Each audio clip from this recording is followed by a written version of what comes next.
এটা কি বাংলাদেশের ইতিহাসে বিগত 10-15 বছর আগের থেকে ধরে এই পর্যন্ত দেখছেন? মূল কারণ হইল অ্যান্টোনিও গুতেরেস। জাতিসংঘ মহাসচিবের বাংলাদেশ সফরে বাংলাদেশের রাজনীতিতে অভূতপূর্ব অনেক ঘটনা ঘটবে। সংক্ষেপে বললে প্রফেসর ডক্টর মোহাম্মদ ইউনূসের জন্য এটা একটা বিরাট সুখবর। এই জিনিসগুলো ডক্টর ইউনূসকে আকাশে ভাসাবে এক কথায় বললে। রতন রতন চেনে, যদি সুরে চেনে ডক্টর মোহাম্মদ ইউনূসের সরকারকে, ডক্টর মোহাম্মদ ইউনূসকে ইন্ডিয়া বুঝতে পারে নাই। ঘুম হারাম আরো হবে, বিকজ আপনারা ডক্টর মোহাম্মদ ইউনূসকে চিনতে পারেন নাই। কিন্তু স্বাধীনতা পাইলে কি হবে? আল্লাহর মাইক, দুনিয়ার বাইক, পাপ পাপ তো ছাড়ে না, আপনারা ছাড়া পাবেন না। এই শাহবাগীদের বিচার হবেই, এই শাপলা চত্বরের বিচার হবেই। আমি খুব খুশি হয়েছি। আসিয়ার তো ফেরত আনতে পারবো না। আমি ধন্যবাদ জানাই সেই জনতাকে যারা আসিয়ার মৃত্যুর মানে শোক সহ্য করতে না পেরে এই ঘটনা ঘটিয়েছেন। এটা দরকার ছিল।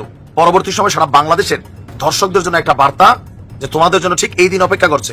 সুতরাং কম্বিনেশনটা যদি এরকম হয়, ইউনূস সাহেব রাষ্ট্রপতি হোক বা ইউনূস সাহেবকে একটা অবশ্যই রাষ্ট্রপতির অবস্থানটাই গ্রহণযোগ্য তার জন্য, এবং বিএনপি ক্ষমতায় যাবে এবং ছাত্র বলবো না, অভ্যুত্থানের যে শক্তি সেই দলের সাথে একটা আন্ডারস্ট্যান্ডিং করে একটা সমঝোতায় গিয়ে নির্বাচন করে দেশটাকে একটা নির্বাচিত সরকার উপহার দিয়ে দেশটাকে সুন্দরভাবে পরিচালিত করুক। এবার ফাটাবাসে আটকে গিয়েছেন বাংলাদেশের রাজনৈতিক দলগুলা। আজকে ছিল সর্বশেষ ডেট। আজকের এই দিনটি হলো তাদেরকে সর্বশেষ দিন হিসাবে ধার্য করে দিয়েছিলেন সরকার। বাংলাদেশ নিয়ে ভারতের মন্তব্য অভ্যন্তরীণ বিষয়ে হস্তক্ষেপের শামিল। বাংলাদেশ নিয়ে কোনো মন্তব্য করলে বাংলাদেশ প্রতিবাদ করবে, এটা তো চিন্তাই করতে পারত না। এখন সেই চিন্তা শুধু না, এখন রীতিমতো উচ্চারিত হচ্ছে। বাংলাদেশে আওয়ামী লীগের একটি বি টিম এই মুহূর্তে কাজ করছে, দাড়ি রেখে, টুপি রেখে, জুব্বা পরে, আলেম সেজে, বিভিন্ন নামে বেনামে। সালামু আলাইকুম দর্শক মন্ডলী। জাতিসংঘের মহাসচিব বড় তিনটি সুখবর দিল ডক্টর ইউনূসকে। এই দিনটির অপেক্ষায় করেছিল ডক্টর ইউনূস। এমন কি তিনটি বড় সুখবর দিল আজকে আপনাদেরকে বিস্তারিত জানাবো। তো দর্শক মন্ডলী, আজকে ভিডিওটি খুবই ইন্টারেস্টিং হতে যাচ্ছে। আপনারা সকালে আটা করে বসে যান, ভিডিওটি বেশি শেয়ার করে দিবেন যাতে সবাই দেখতে পারে। তো দর্শক মন্ডলী, আমি আর কথা বাড়াতে চাই না, আপনাদেরকে ভিডিও শুরুতে যে ভিডিও অংশগুলো দেখেছি আমরা একেবারে সেই ভিডিও অংশগুলো দেখতে থাকি। সুতরাং কম্বিনেশনটা যদি এরকম হয়, ইউনূস সাহেব রাষ্ট্রপতি হোক বা ইউনূস সাহেবকে একটা অবশ্যই রাষ্ট্রপতির অবস্থানটাই গ্রহণযোগ্য তার জন্য, এবং বিএনপি ক্ষমতায় যাবে এবং ছাত্র বলবো না, অভ্যুত্থানের যে শক্তি সেই দলের সাথে একটা আন্ডারস্ট্যান্ডিং করে একটা সমঝোতায় গিয়ে নির্বাচন করে দেশটাকে একটা নির্বাচিত সরকার উপহার দিয়ে দেশটাকে সুন্দরভাবে পরিচালিত করুক এই দেশের রাজনৈতিক শক্তি। সেটাই আমাদের কাম্য, এবং এটা করতে পারলে কোনো সন্দেহ নাই বাংলাদেশের রাজনৈতিক স্ট্যাবিলিটি বা রাজনৈতিক অস্থিরতা বলতে আমরা যেটা বুঝি, পলকে সেটা শেষ হয়ে যাবে। অভ্যুত্থান যেটা হইলো, পতিত সরকারকে সরানোর জন্য যে অভ্যুত্থানটা হইলো, সেই অভ্যুত্থানের যে শক্তিটা ছিল সেই শক্তিটা আমি দেখেছি যে আজকে বাংলাদেশ সবচেয়ে যে বড় দল তাদের যে সভানেত্রী মানে বাচ্চা চেয়ারপারসন তার প্রতি যে সম্মান প্রদর্শন করেছে, এবং তাকে সম্পর্কে যখন আমি দেখেছি 2024-এর সশস্ত্র বাহিনী দিবসে যখন ওখানে দেখা হলো আমাদের আজকের প্রফেসর ইউনূস সাহেবের সাথে এবং দুজন উপদেষ্টা আসিফ মাহমুদ এবং নাহিদ তাহিদ, তারা যে সম্মান বেগম জিয়ার প্রতি প্রদর্শন করেছে, তাতে মনে হইল যে এই শক্তিটা বিএনপির মতো একটা শক্তিকে খুব শ্রদ্ধা ভরে বা শ্রদ্ধার চোখে তারা দেখেছে তখন, এবং তারা এমন কথা বলেছে যে বেগম খালেদা জিয়াকে মুক্ত করতে পেরে তারা নিজেদেরকে গর্বিত মনে করে। আমরা সেটা দেখেছি। এটার মানে হচ্ছে মনে হয় যে ওই যে অভ্যুত্থানের যে শক্তিটা, অভ্যুত্থান ঘটানোর যে শক্তিটা, তারা বিএনপির মতো একটা শক্তির উপরে নির্ভরশীল হয়ে উঠেছিল, হয়ে উঠতো, আরো বেশি নির্ভরশীল থাকতো। এটা আমার কাছে প্রতীয়মান হয়েছিল। কিন্তু এখানে যখন ওই রাষ্ট্রপতি অপসারণ করতে গিয়ে বিএনপির পক্ষ থেকে বক্তব্য আসলো যে রাষ্ট্রপতিকে অপসারণ করলে সাংবিধানিক সংকট হবে, সেখানেই বোধহয় একটা ফাটল তৈরি হয়েছে, এবং সেই ফাটলের কারণে সময়ের ব্যবধানে আমার কাছে মনে হয় আজকে সেই অভ্যুত্থানের শক্তি এবং বেশ জোরে সোরে তারা একটা রাজনৈতিক দল করে ফেলেছে। সেই রাজনৈতিক দল করে ফেললে যে কালকে তারা ক্ষমতায় যাবে আমি নিশ্চিত নয়। নির্বাচন করলে তারা ক্ষমতায় যাবে নো। কিন্তু তারা কেন এই দলটা গঠন করলো? তারা এই দলটা গঠন করছে মূলত আমার কাছে যেটা মনে হয় ফ্যাসিস্ট সরকারের বিরুদ্ধে, কারণ ফ্যাসিস্ট সরকারের কর্মকাণ্ড এখনো চলমান। ফ্যাসিস্ট সরকারের বিরুদ্ধে, এবং ফ্যাসিস্ট সরকার যদি আবার মাথাচাড়া দিয়ে ওঠে তাহলে তাদের কি আক্রমণ করবে সেটাকে রেজিস্ট করাটা হলো তাদের এখন অন্যতম লক্ষ্য। আরো লক্ষ্য আছে, এটা হলো অন্যতম লক্ষ্য। এটা তাদেরকে উৎসাহিত করছে, এবং এটা করতো না যদি নির্বাচিত এক্সিস্টিং যে দলগুলো ছিল, সবচেয়ে বড় দল বিএনপি, সেই বিএনপি যদি এদেরকে শেল্টার দিত, কন্টিনিউ করতো, তাইলে বোধহয় এরকম উদ্যোগ তারা নিত কি নিত না সেটা আমি জানি না, কিন্তু তারা অনেকখানি আশায় তাদের বুক ভরত। এখন আসি আমি যে কথা আজকে বলতে চাই, এই অভ্যুত্থানের যে শক্তিটা, সেই শক্তি কিন্তু একটা শক্তি। তারাই আজকে ডিমান্ড করতেছে ডিসেম্বরে নির্বাচন দেওয়া যাবে না, বিচারের আগে নির্বাচন করা যাবে না। তার মানে এই যে কথাগুলো বলতো তারা একটা শক্তি, এবং বিএনপি একটা বড় শক্তি। আজকে নির্বাচন হোক আর 1 বছর পরে নির্বাচন হোক, তারা কিন্তু নির্বাচন করলেই ক্ষমতায় যাবে এবং তাদের নির্বাচন চাওয়া সেটাও যৌক্তিক, কারণ তারা ক্ষমতা কেন্দ্রিক দল। কিন্তু এই যে অভ্যুত্থানের যে শক্তি, তারা তো তাদের নিরাপত্তা চিন্তা করে, তারা তাদের নিরাপত্তাটা যদি বিএনপির কাছ থেকে পায়, আমার কাছে মনে হয় না তারা খুব বেশি এইরকম এন্টি বিএনপি ডিমান্ড, যেমন বিএনপি বলতেছে সংসদ নির্বাচন আগে, ওরা বলতে স্থানীয় নির্বাচন আগে। বিএনপি বলতেছে সংস্কার মোটামুটি করে নির্বাচন, ওরা বলতেছে সংস্কার বিচার হওয়ার পর এই লড়াইগুলো দূর করতে হবে। এবং এই লড়াইগুলো দূর করার অন্যতম রাস্তা যেটা আমি দেখি, সেটা হলো বিএনপির মতো বড় দল এবং এই অভ্যুত্থানের যে শক্তি, এদের মধ্যে একটা আন্ডারস্ট্যান্ডিং খুবই জরুরি হওয়া দরকার, খুবই জরুরি বলে আমি মনে করি। এবং সেটা যদি হয়ে যায় তাহলে কি হবে, যে আন্ডারস্ট্যান্ডিং করে যদি একটা নির্বাচন করে, সেই নির্বাচনটা যখনই হোক সেই নির্বাচনে বিএনপি ক্ষমতায় যাবে, কোনো সন্দেহ নাই। বিএনপির ভাবা উচিত এরপরে সেকেন্ড শক্তি এখন কিন্তু সেই অভ্যুত্থানের শক্তি। অভ্যুত্থানের শক্তির সাথে যদি একটা আন্ডারস্ট্যান্ডিং করে বিএনপি রাষ্ট্রীয় ক্ষমতায় থাকবে এবং অভ্যুত্থানের যে শক্তিটা তারা যদি বিরোধী দলে থাকে, বিএনপির জন্য প্লাস পয়েন্ট হইলো ওই যে মাথা চারা দিয়ে যদি উঠতে চায় ওই শক্তি, তাহলে কিন্তু এই অভ্যুত্থানের যে শক্তিটা তারা কিন্তু রেজিস্ট করবে। এবং বিএনপি যদি তাদেরকে শেল্টার দেয়, ভাইস ভার্সা, দুইজনে মিলে যদি ফ্যাসিস্ট সরকারের বিরুদ্ধে ইউনাইটেড থাকে, তাহলে ইউনূস সরকার না থাকলেও কিন্তু তাদের বিচার করায় কোনো বাধা হবে না। এবং এই ফ্যাসিস্ট সরকার যদি দমন করতে পারে পার্মানেন্টলি, তাহলে সময়ের ব্যবধানে আওয়ামী লীগ নির্বাচন করুক কি করবে না তাদের ব্যাপার, কিন্তু ফ্যাসিজম বিরোধী লড়াইটা চূড়ান্ত হবে যদি এইভাবে একটা নির্বাচন করে একটা নির্বাচিত সরকার ক্ষমতায় থাকে। পাশাপাশি যদি ইউনূস সাহেবকে একটা সম্মান দিয়ে রাষ্ট্রপতির মতো পদে রাখা যায়, তাহলে তো সোনায় সোহাগা। তাতে দেশটা এমন একটা রাজনৈতিক শক্তিটা এমন একটা জায়গায় গিয়ে দাঁড়াবে যে এই শক্তিকে সবাই গুরুত্ব দিবে। আমি সারা জীবন মবের বিরোধিতাকারী, বাট জীবনেই প্রথম একটা মবের পক্ষে আমার অবস্থান নিলাম। তবে আমরা চাই আমাদের আমজনতার জন্য এই মবের কর্মকাণ্ড ঘটাইতে না হয়। রাষ্ট্রের পুলিশ, রাষ্ট্রের আইন শৃঙ্খলা বাহিনী সরকারি দায় দায়িত্ব নিয়ে এরকম ঘটনা ঘটাবে। আমি খুব খুশি হয়েছি। আসিয়ার তো ফেরত আনতে পারবো না, তার যারা ধর্ষক আছে এদেরকে তো চাইলে আর কালকে আমরা ওই যে মাটির নিচে কোমর গাড়তে পারবো না, কারণ তারা জেলের মধ্যে খুবই হেফাজতে আছে। বাট এদের যে বাড়ি ঘর, পৈতৃক ভিটা বাটি সম্পত্তি সবকিছু আমরা চাইলেই তছনছ করে দিতে পারি। আমি ধন্যবাদ জানাই সেই জনতাকে যারা আসিয়ার মৃত্যুর শোক সহ্য করতে না পেরে এই ঘটনা ঘটিয়েছেন। এটা দরকার ছিল।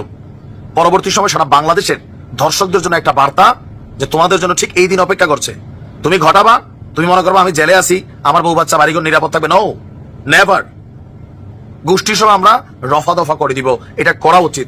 আই এম সরি, বাট আমি এটার বিপরীতে আজকে অবস্থান নিতে পারি নাই।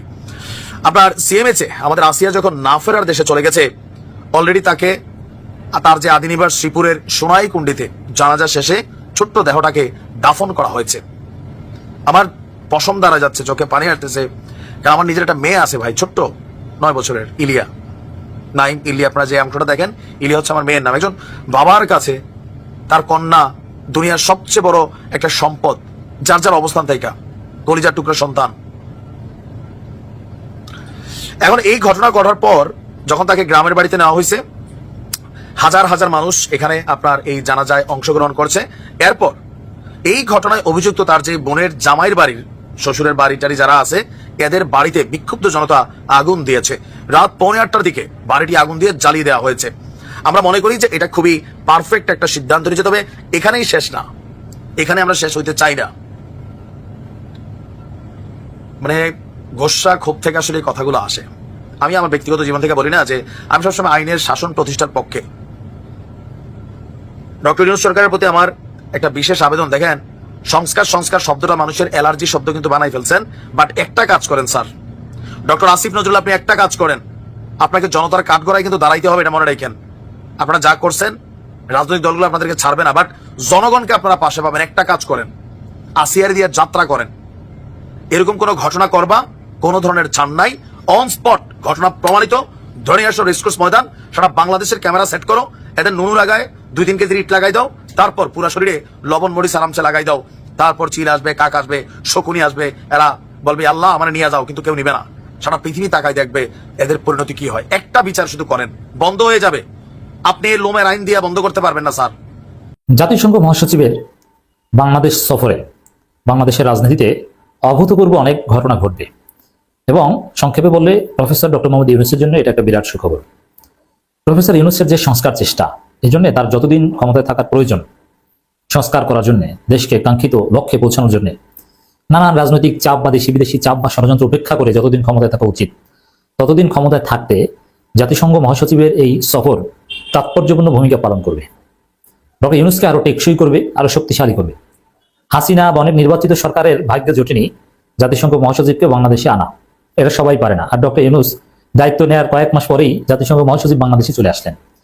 আর জাতিসংঘের যে অ্যাক্টিভিটি, তাদের যে দৃষ্টিভঙ্গি, তাতে এই ডক্টর ইউনূস টাইপের সরকার প্রধানের সাথে একটা চমৎকার এনগেজমেন্ট হবে, এটা একেবারেই প্রত্যাশিত। সেটা হচ্ছে, দর্শক, এর আগে জাতিসংঘ মহাসচিবের সফরের আগেই বাংলাদেশের রাজনীতিতে জাতিসংঘের গুরুত্ব অনেক উচ্চতায় আগে পৌঁছানো হয়েছে। কিভাবে? জাতিসংঘের পক্ষ থেকে সেনাবাহিনীকে নিরস্ত্র আন্দোলনকারীদের উপর গুলি চালাতে সতর্ক করা হয়েছিল, যাতে গুলি না চালালে জাতিসংঘের শান্তিরক্ষী মিশনের সুযোগ সুবিধা পাওয়ার রাস্তা বন্ধ করে দেওয়ারও হুমকি দেওয়া হয়। এর মানে বাংলাদেশের যে পট পরিবর্তন, তাতে জাতিসংঘের একটা ভূমিকা ছিল।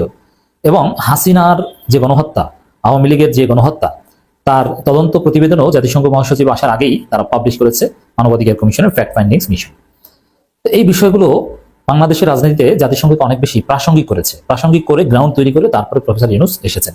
দেখেন, জাতিসংঘ অনেক ক্ষেত্রে প্রাসঙ্গিক না, অনেক ক্ষেত্রে কাজ করতে পারে না। জাতিসংঘের অনেক লিমিটেশনস আছে। যেমন হাসিনা ক্ষমতায় থাকতে হাসিনাই জাতিসংঘকে তেমন গুনতো না।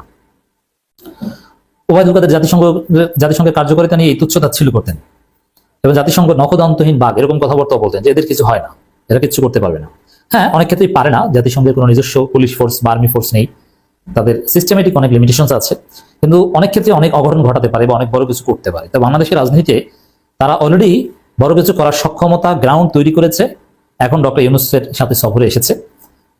রোহিঙ্গা সংকট সমাধান আরো নানান বিষয়ে যথেষ্ট ডেভেলপমেন্ট হবে, যার ফলে ডক্টর ইউনূসকে আরো টেকসই করবে জাতিসংঘ মহাসচিবের সফর। হ্যাঁ, সফর শেষে কি হয়, কাদের সাথে বৈঠক করেছেন, কি বলেছেন বা কোনো স্টেটমেন্ট দিয়েছেন কিনা, এগুলো আমরা আলোচনা করবো। কিন্তু তারা সফরের শুরুতেই বলতে চাই, এটা ডক্টর ইউনূসের জন্য একটা বিরাট সুখবর। ডক্টর ইউনূসের বিরুদ্ধে যে বিএনপি বা ভারতের যে চাপ, আওয়ামী লীগের যে চাপ, সেই চাপকে প্রশমিত করতে বা চাপ মোকাবেলা করতে জাতিসংঘ মহাসচিবের এই সফর গুরুত্বপূর্ণ ভূমিকা পালন করবে। এই সফরের পরপরই মাননীয় প্রধান উপদেষ্টা প্রফেসর ইউনূসের চীন সফর, এই জিনিসগুলো ডক্টর ইউনূসকে আকাশে ভাসাবে এক কথায় বললে। এবং জুনের দিকে দেখবেন যে বিলিয়ন অ্যান্ড বিলিয়ন ডলারের ইনভেস্টমেন্ট আসছে বাংলাদেশে, তখন মানুষ ডক্টর ইউনূসকে চাইবে। এবং বিএনপির যে নির্বাচন চাই জিকির, এগুলো শুনলে জনগণ আরো বেশি বিরক্ত হবে। অতএব এই সফরটা বাংলাদেশের রাজনীতিতে জাতিসংঘ মহাসচিবের এই বাংলাদেশ সফর বাংলাদেশের রাজনীতির মোড়ই ঘুরিয়ে দিতে পারে। দেখবেন ওই যে বিএনপির যে নির্বাচন জিকির, এগুলোর পক্ষে জাতিসংঘের মহাসচিব কিছু বলবে না, তিনি সংস্কারের উপর জোর দিবেন এবং সংস্কার প্রক্রিয়াকে সমর্থন করে যাবেন। এবং অলরেডি জাতিসংঘের পক্ষ থেকে সংস্কার প্রক্রিয়ায় সহযোগিতা করার কথা আগে বলা হয়েছে। তো এটা কি বলা যায় যে জাতিসংঘ মহাসচিবের সফর বাংলাদেশের রাজনীতির মোড় ঘুরিয়ে যাবে। পররাষ্ট্র মন্ত্রণালয়ের একজন কর্মকর্তা ব্রিফিং করেছেন, সেখানে বলা হচ্ছে বাংলাদেশ নিয়ে ভারতের মন্তব্য অভ্যন্তরীণ বিষয়ে হস্তক্ষেপের শামিল। ভারত এখন মোটামুটি বাংলাদেশে অংশগ্রহণমূলক নির্বাচন হওয়া উচিত, সংখ্যালঘু বিষয় নিয়ে বারবার তারা উচ্চারণ করছে নানা বক্তব্য। কিন্তু এটা ঠিক, এইসব বক্তব্য বিনা চ্যালেঞ্জে আর সাড়া হচ্ছে না। অর্থাৎ আগে বাংলাদেশ নিয়ে কোনো মন্তব্য করলে বাংলাদেশ প্রতিবাদ করবে, এটা তো চিন্তাই করতে পারতো না। এখন সেই চিন্তা শুধু না, এখন রীতিমতো উচ্চারিত হচ্ছে। যখনই প্রশ্ন করা হচ্ছে তখনই কিন্তু পররাষ্ট্র মন্ত্রণালয় সাফ বলে দিচ্ছে। যেমন ওই জয়শঙ্কর বলছিল সংখ্যালঘু নিয়ে, তো বাংলাদেশের তহিদ হোসেন পররাষ্ট্র উপদেষ্টা বলছে যে বাংলাদেশের সংখ্যালঘুর বিষয়টা বাংলাদেশের, এটা ভারতের বিষয় না। তো ভারতের সংখ্যালঘুর বিষয় যেমন ভারতের, বাংলাদেশের বিষয় না, ঠিক সেইভাবেই উত্তর দিয়ে দিছে। এখন এই উত্তর পাল্টাপাল্টি চলছে। এইটুকুই যা বলা যায় যে একটা দেশ তার আত্মমর্যাদাটা হলো খুব গুরুত্বপূর্ণ। আপনি লড়াই করতে পারবেন না, কিন্তু তাই বলে আপনি বিনা চ্যালেঞ্জে বিনা লড়াইয়ে আপনি হার মেনে নেবেন, সেটা হবে না। এখন সেটা কিন্তু হচ্ছে। বাংলাদেশের অভ্যন্তরীণ বিষয়াদি নিয়ে অযাচিত মন্তব্যের পুনরাবৃত্তি রোধে ভারত সরকার প্রয়োজনীয় পদক্ষেপ নেবে বলে আশাবাদ ব্যক্ত করেছেন পররাষ্ট্র মন্ত্রণালয়ের মুখপাত্র রফিকুল আলম। তিনি বলেন, এই ধরনের মন্তব্য অযাচিত এবং বিভ্রান্তিকর। বৃহস্পতিবার প্রেস ব্রিফিং এ এই কথা বলছেন রফিকুল আলম। ভারতের পররাষ্ট্র মন্ত্রণালয়ের ব্রিফিং এ বাংলাদেশের সংখ্যালঘু নির্যাতন সংক্রান্ত মন্তব্যের এক প্রশ্নের জবাবে রফিকুল আলম বলছেন, গেল 7 মার্চ বাংলাদেশ নিয়ে ভারতের পররাষ্ট্র মন্ত্রণালয়ের মুখপাত্র যে মন্তব্য করেছেন সেটি দৃষ্টিগোচর হয়েছে। বাংলাদেশের নির্বাচন, আইন শৃঙ্খলা এবং সংখ্যালঘু সংক্রান্ত বিষয়াদি নিয়ে মন্তব্য করা হয়েছে। ওই যে নির্বাচনটা তারা অন্তর্ভুক্তিমূলক অর্থাৎ অংশগ্রহণমূলক নির্বাচন চায়। আগে কিন্তু শেখ হাসিনার আমলে ভুলেও তারা উচ্চারণ করেনি। যখন এই প্রশ্নটা আসে তখনই বলছে না না না, এটা তো ওই বাংলাদেশের আভ্যন্তরীণ ব্যাপার, ওই দেশের জনগণ, ওই দেশের সরকারের ব্যাপার, এটার ব্যাপারে আমরা কোনো মন্তব্য করবো না। এখন কিন্তু বাংলাদেশের কোনো বিষয় আর আভ্যন্তরীণ না, এখন বাংলাদেশের সব বিষয় হচ্ছে ভারতের বিষয়। সংখ্যালঘুটা ভারতের, বাংলাদেশে কেমনে নির্বাচন হবে সেটাও ভারতের চিন্তার বিষয়। সব বিষয় এখন তাদের হচ্ছে কথা বলতে হচ্ছে। এখন বাংলাদেশ কি করবে? বাংলাদেশও কথা বলতেছে পাল্টা। এই জবাব দেওয়া ছাড়া, পাল্টাপাল্টি ছাড়া তো আর কিছু হচ্ছে না। বাংলাদেশ মনে করে এগুলো একান্তই বাংলাদেশের অভ্যন্তরীণ বিষয়। ভারতের এ ধরনের মন্তব্য অযাচিত আখ্যায়িত করে মুখপাত্র আরো বলেন, এটা অন্য দেশের আভ্যন্তরীণ ইস্যুতে হস্তক্ষেপের শামিল। এ ধরনের মন্তব্য বিভ্রান্তিকর এবং বাস্তবতার ভুল প্রতিফলন। সব দেশের সার্বভৌমত্ব, আঞ্চলিক অখণ্ডতা, আভ্যন্তরীণ বিষয় দিতে হস্তক্ষেপ না করার নীতিতে দৃঢ়ভাবে বিশ্বাস করে বাংলাদেশ। মুখপাত্র বলছেন যে পারস্পরিক শ্রদ্ধা, বিশ্বাস, বোঝাপড়ার ভিত্তিতে ভারতের সঙ্গে বন্ধুত্বপূর্ণ এবং গঠনমূলক সম্পর্ক গড়ে তোলার জন্য বাংলাদেশ প্রতিশ্রুতিবদ্ধ। সেই দৃষ্টিকোণ থেকে আমরা আশা করি ভারত সরকারের সংশ্লিষ্ট কর্তৃপক্ষ এই ধরনের মন্তব্যের পুনরাবৃত্তি রোধে প্রয়োজনীয় পদক্ষেপ নেবে। যেমন তারা বলে যে বাংলাদেশে একটা নির্বাচিত সরকার আসলে সম্পর্ক ঠিক হবে।